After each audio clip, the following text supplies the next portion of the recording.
Design or Die podcast, meant to connect creatives together and help you navigate the struggles and the triumphs of what it means to be an entrepreneur so that you and your business can thrive. I'm your host, Colette. Let's get creative.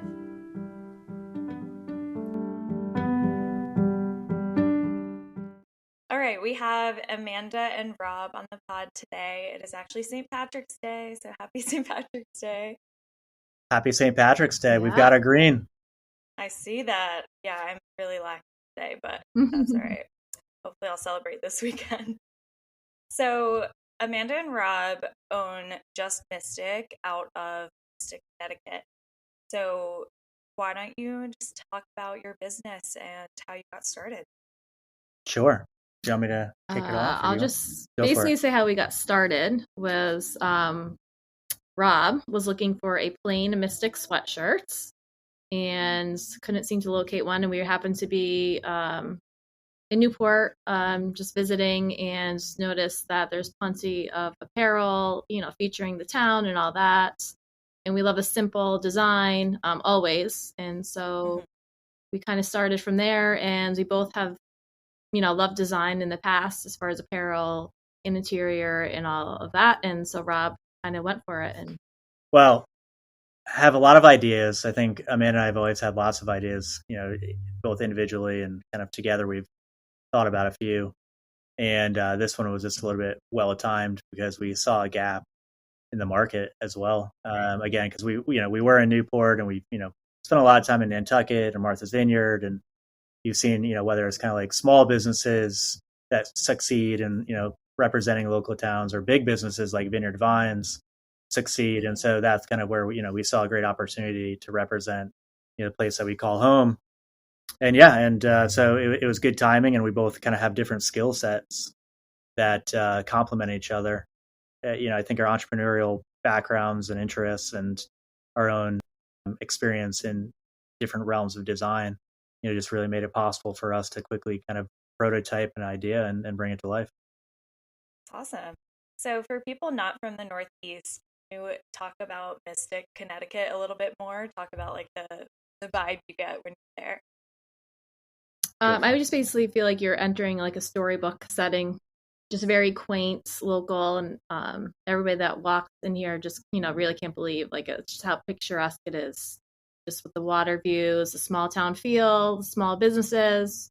There's still plenty of, there's not many chain things anywhere around here, so that kind of gives it that great small town feel. It's one of the great things I love about New England in general is all the homey feels and the small businesses and the quaint old buildings. So amazing.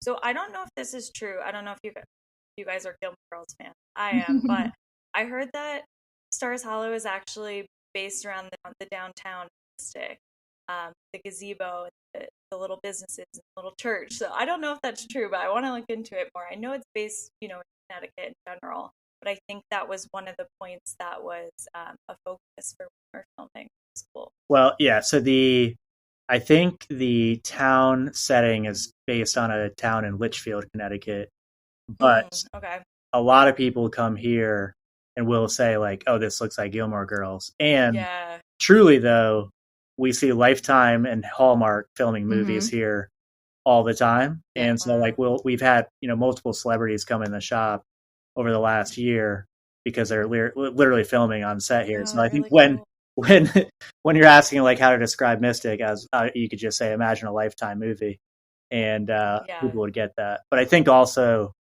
just to add to some other things, I think there's a huge maritime shipbuilding legacy here. And so with Mystic Seaport Museum, there's still kind of a lot of that preserved. And, so I think you just kind of get some of that historic charm of these old industries, some of which are still functioning today because, you do have to build boats and maintain boats somewhere, and sails and that type of stuff. And, this is where it's still happening. Yep. And there's such a variety of food now here too. It's like become like a destination for that as well. So that was one of the first places I visited in Connecticut. So, I was from New York, and I actually went to Mystic a few times before deciding to move to Connecticut because it was such an awesome place. and it's right across the water. You can take the ferry in, which is really nice. Easy access to everything. And the aquarium's really awesome too. Of course, yes. So how did you guys meet? Did you meet through business or friendship? And what was your backgrounds individually, and how did you kind of merge that to create this? Well, this is a fun one because we're brother and sister.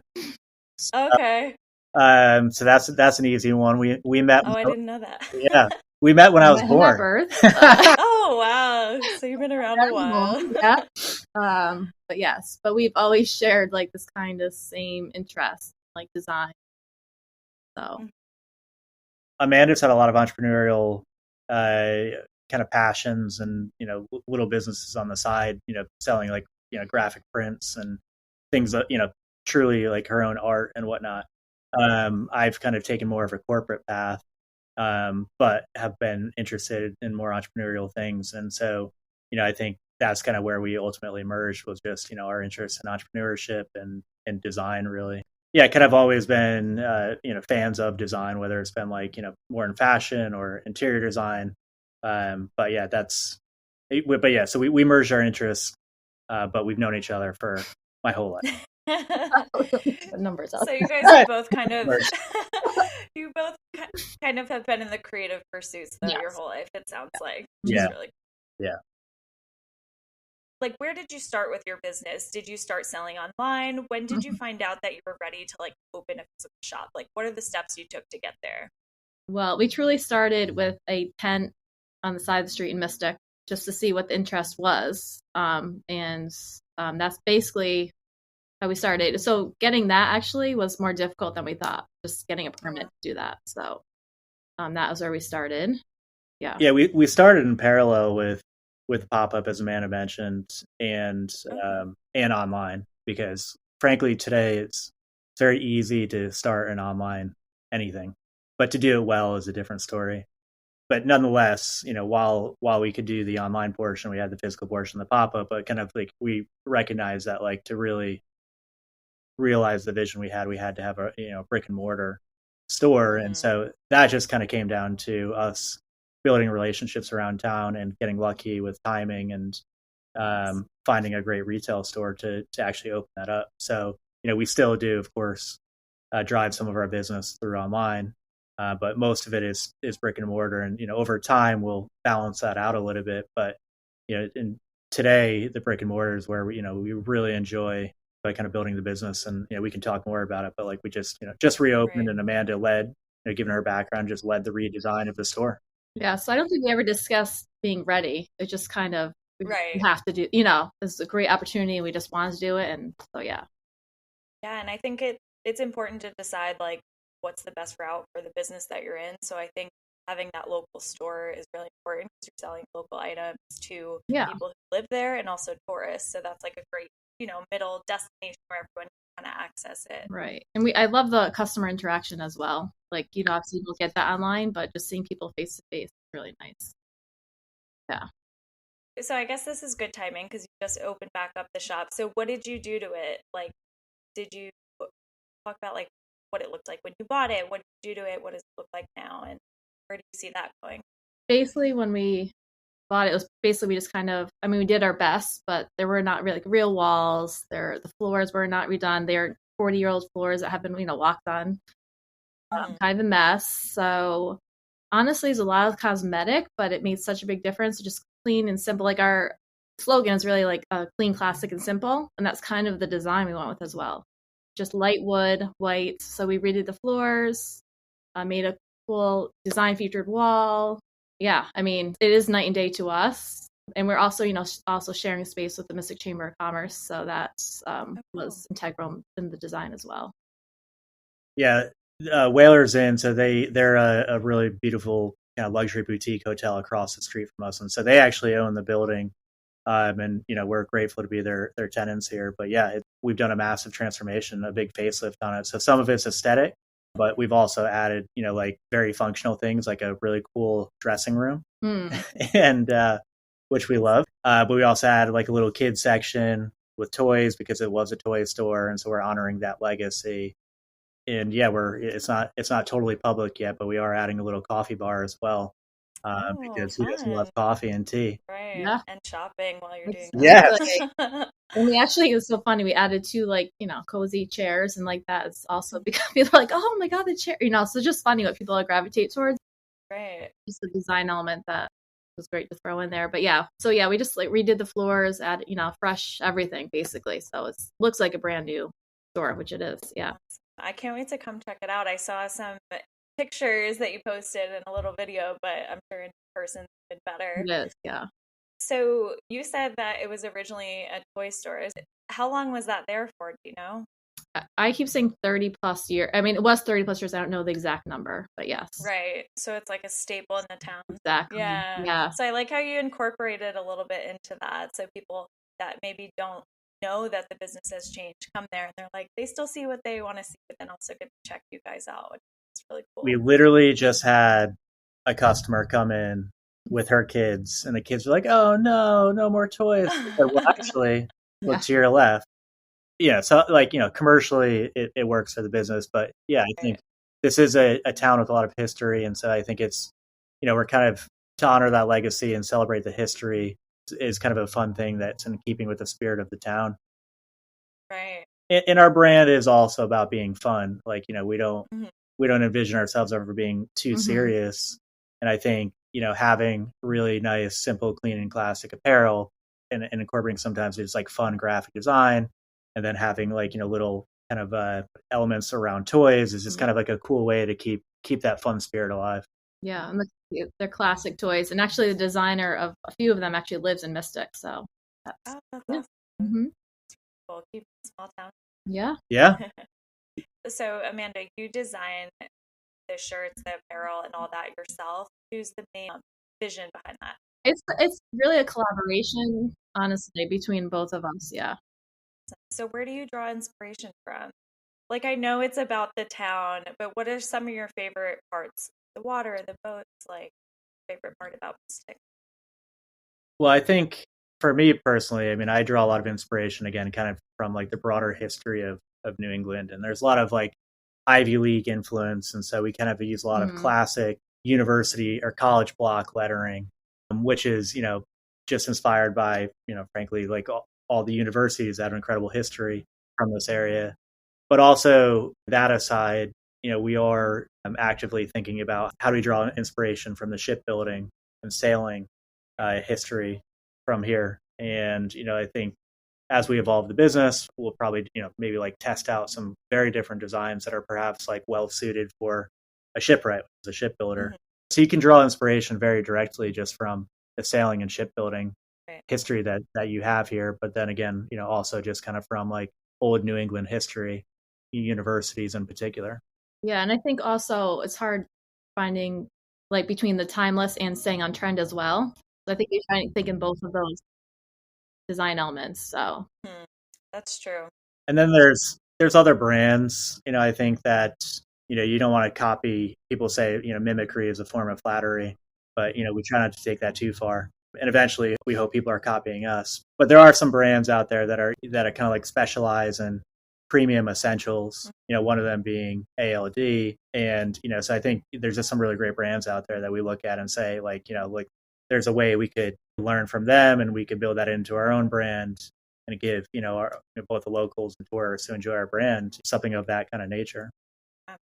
I like that because some cities you go to, bigger cities and stuff, when you buy a shirt or a sweatshirt from there, you pretty much don't wear it again. I feel like maybe once or twice, but your designs are clean and nice, and like you said, will last the test of time, and the styles, because it is you and it's modern, and you can wear it again and again with different items, and especially being up here, sweatshirts are popular. Yeah, and same with keeping with great quality as well. We don't want to only wear it for a couple of weeks and then it falls apart. Yeah. So that's one of our key factors is the quality.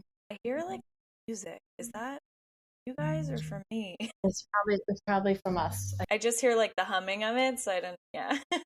It's just the vibe of the store. I know, it's kind of nice. Sounds good, but.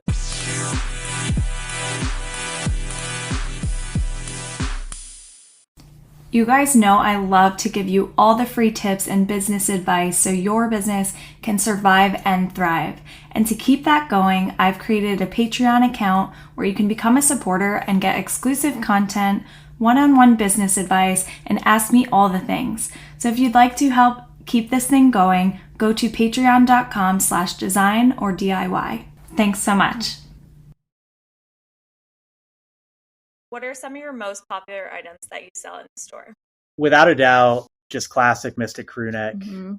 People just love those. I mean, so that's very, very popular, and it's kind of like a collectible, which is really cool. Some of the T-shirts out of the similar styling are very popular as well. So yeah, it's the T-shirts and the crew necks. Stickers are just the knit hats went pretty quick too. Oh yeah. Our knit hats, more of a winter style. I have just a couple left as we kind of like push winter away finally. I know, I'm ready. Yeah. I've been surprised by just like how much people love stickers. It's popular now for sure. It's very popular. And postcards. Magnets. Magnets. Yeah. Oh, magnets. Yeah. That's actually something my husband and I collect to like every new city we go to or country or wherever. Yeah. We have the magnets. Our fridge is like full of those. So yeah. And I honestly started that like when I was like 12. I started collecting them. So it's cool that they're still around, you know. Postcards too. That is something, I mean, being a visual person and into art and stuff, I always like those even for myself. I don't send them out usually, but just to like hang on a wall or keep in a scrapbook, something like that.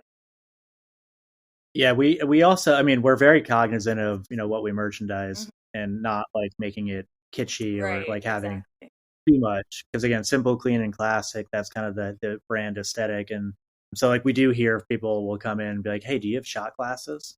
And, you know, it's just one of those other collectibles. And so we usually send people down the street to other stores because like I could see those being cool. There's a way to do that. But like, you know, you can't sell everything. So we try to curate it simple, clean, and classic. Yeah, that's super important too, because then you stay on brand. You're not selling anything and everything, you know, with your business name. It's also like for certain people and for a certain vibe and style. So I want to talk more about your process behind the scenes. So how do you find vendors for like printing and stuff like that? How did you think about that? It's definitely been trial and error. I think that's how you start out with every business. Samples are huge. Like you need to get a lot of samples to fine tune everything. But I mean, it's a very long process.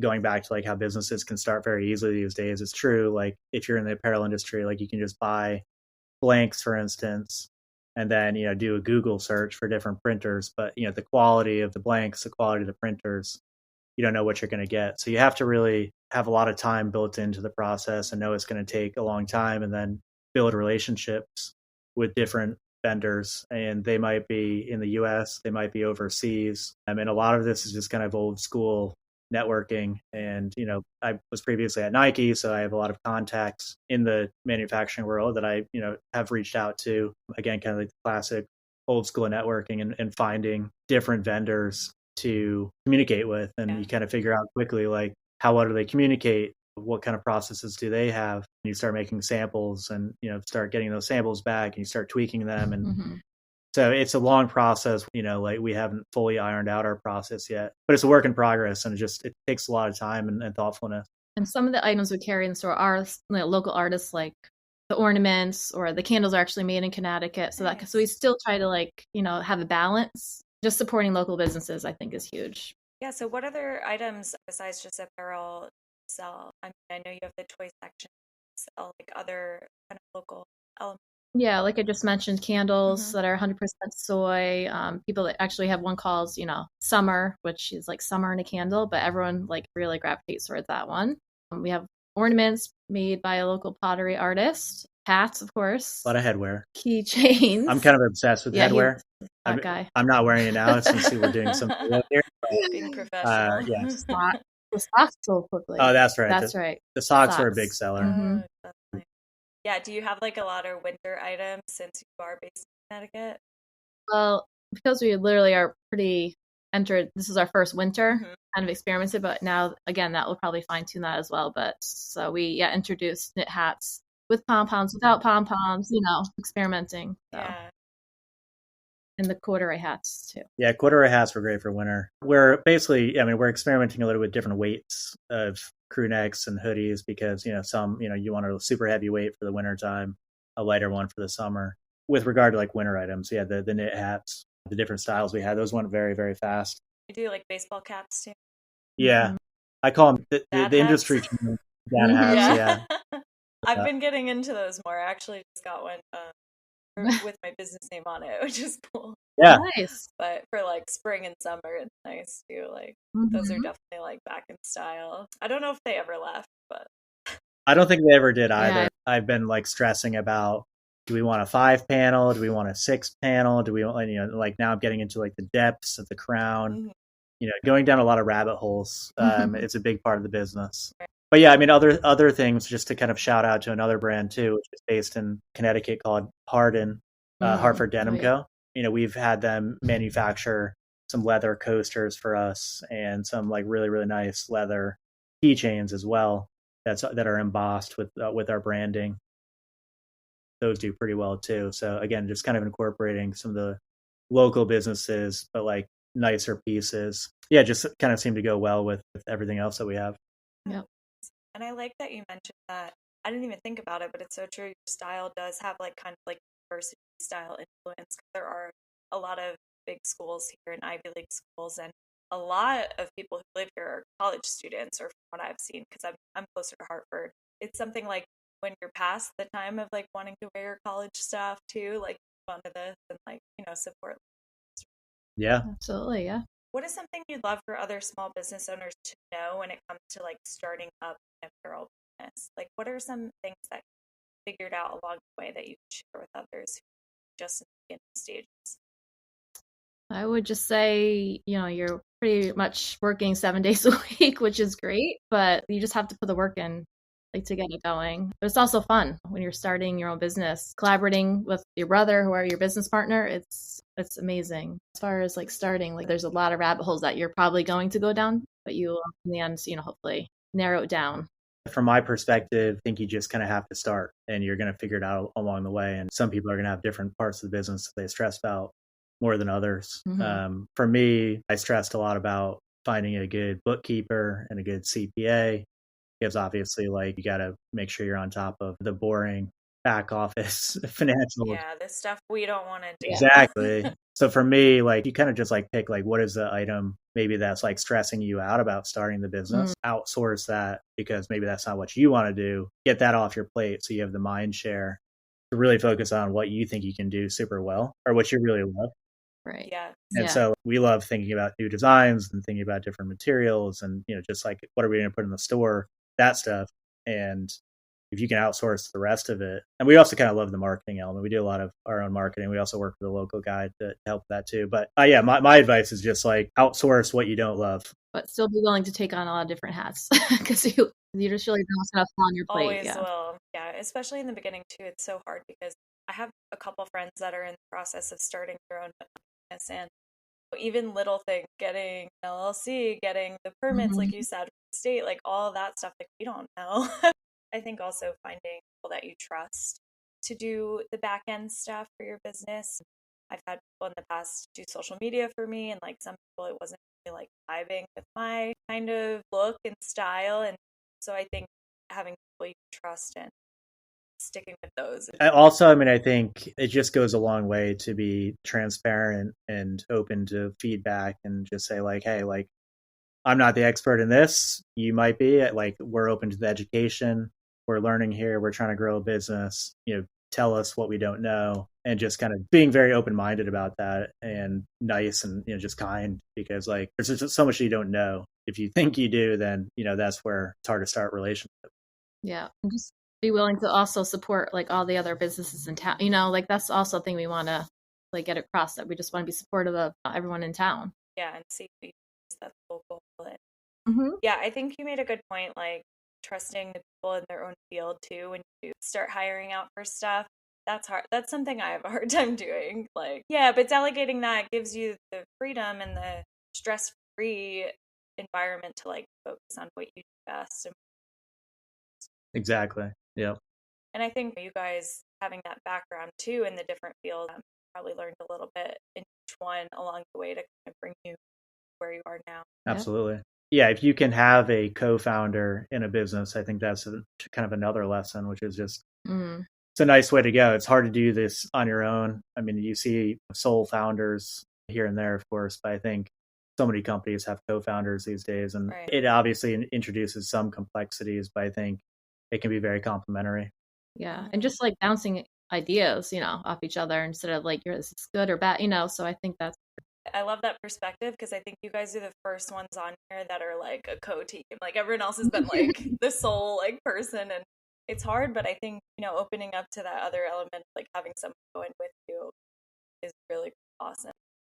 That's something I'd be interested in for my wedding invitation business and stuff. It's a lot on your own, but it's nice to have someone with you who also like has the same passion. Yeah, if you are doing it alone, I mean, if you can at least have a mentor or like your inner circle that you bounce ideas off of, because as Amanda mentioned, like we all, whatever idea it is, whether it's a design idea or a marketing idea, or think about hiring somebody, being able to just bounce the idea off each other is really helpful for making a better decision. Do you guys ever butt heads on ideas or decision making?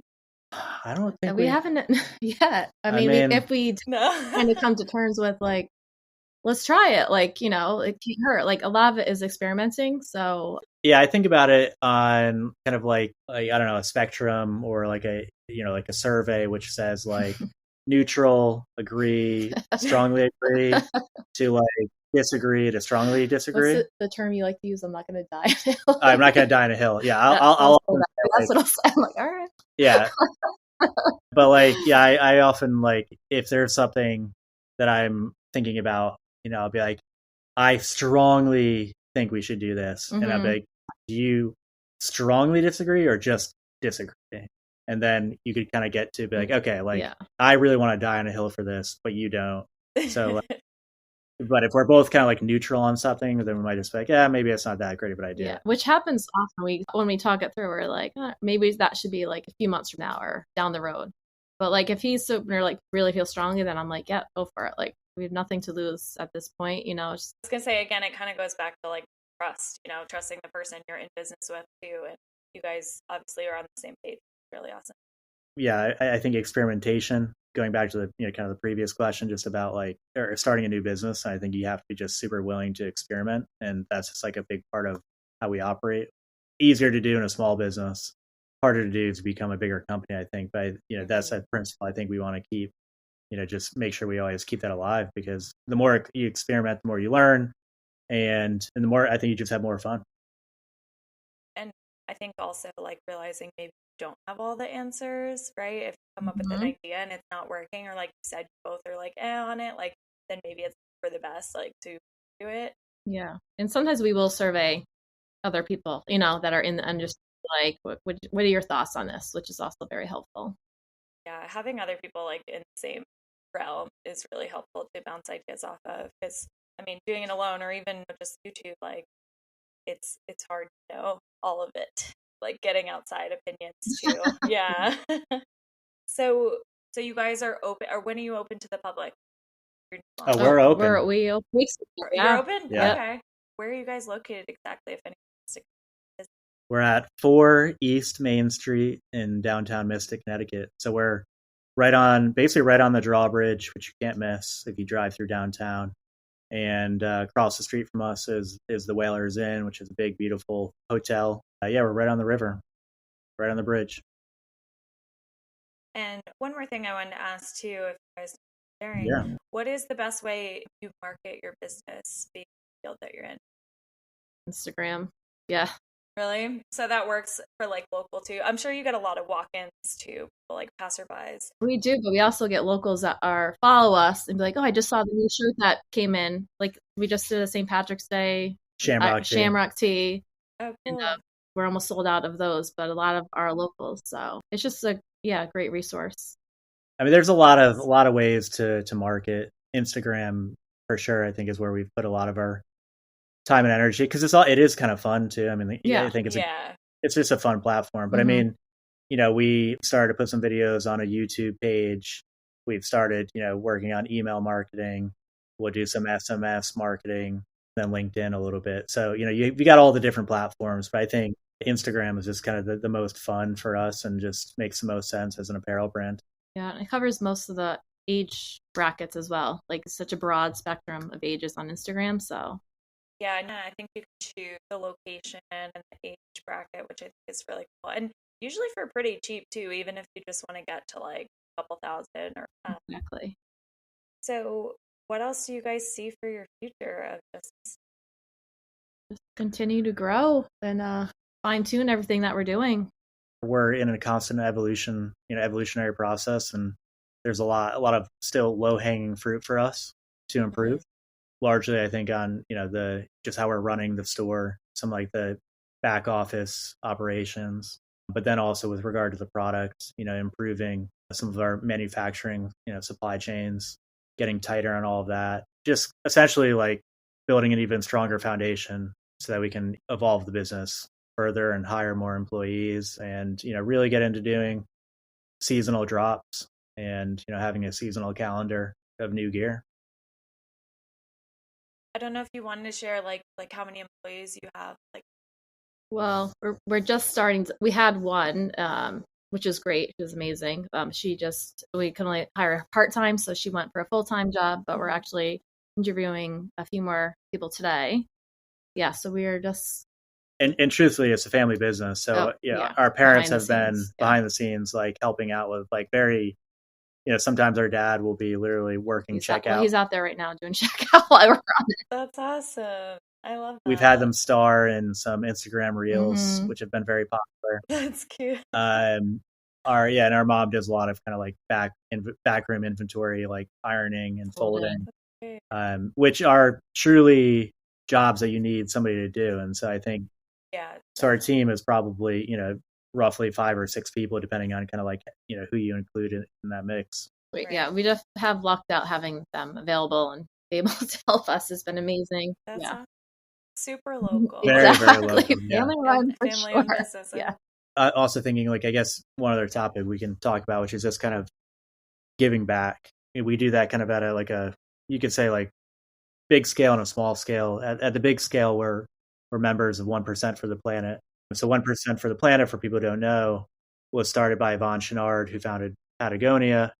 And basically 1% means that you give back 1% of your sales to a nonprofit. And so within the 1% network are all these environmental nonprofits, and you pick one or many, and you basically give 1% of your sales to those.